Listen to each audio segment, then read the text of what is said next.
নাটোরে নানা আয়োজনে প্রাণিসম্পদ সেবা সপ্তাহ ও প্রদর্শনী পালিত নাটোর প্রতিনিধি মোস শাহাবুল আলমের প্রতিবেদনে প্রাণিসম্পদে ভরবে দেশ গর্ব স্মার্ট বাংলাদেশ এই প্রতিপাদ্য নিয়ে নাটোরে নানা আয়োজনে প্রাণিসম্পদ সেবা সপ্তাহ ও প্রদর্শনী পালন করা হয়েছে প্রধানমন্ত্রী শেখ হাসিনা প্রাণিসম্পদ ও ডেইরি উন্নয়ন প্রকল্প প্রাণিসম্পদ অধিদপ্তর মৎস্য ও প্রাণিসম্পদ মন্ত্রণালয়ের আয়োজনে প্রাণিসম্পদ কর্মকর্তা ডাক্তার মোস্তাফিজুর রহমান সহ অন্যান্যরা উপস্থিত ছিলেন। এরপর পুরস্কার বিতরণের মধ্য দিয়ে মেলার সমাপ্তি ঘটবে।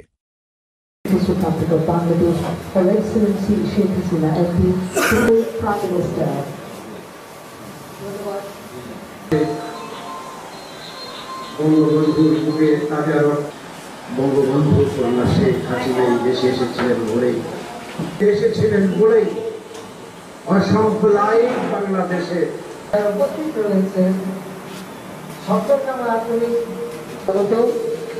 প্রিয় উদ্যোক্তা ও খামারিবৃন্দ।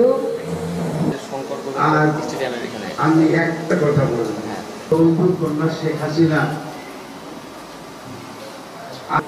তিনি 703 কোটি টাকা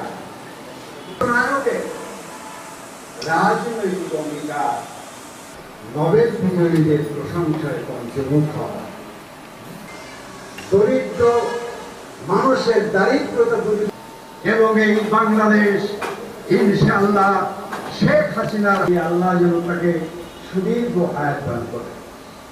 তিনি আর এই আমাদের দেশের Most of them are up to the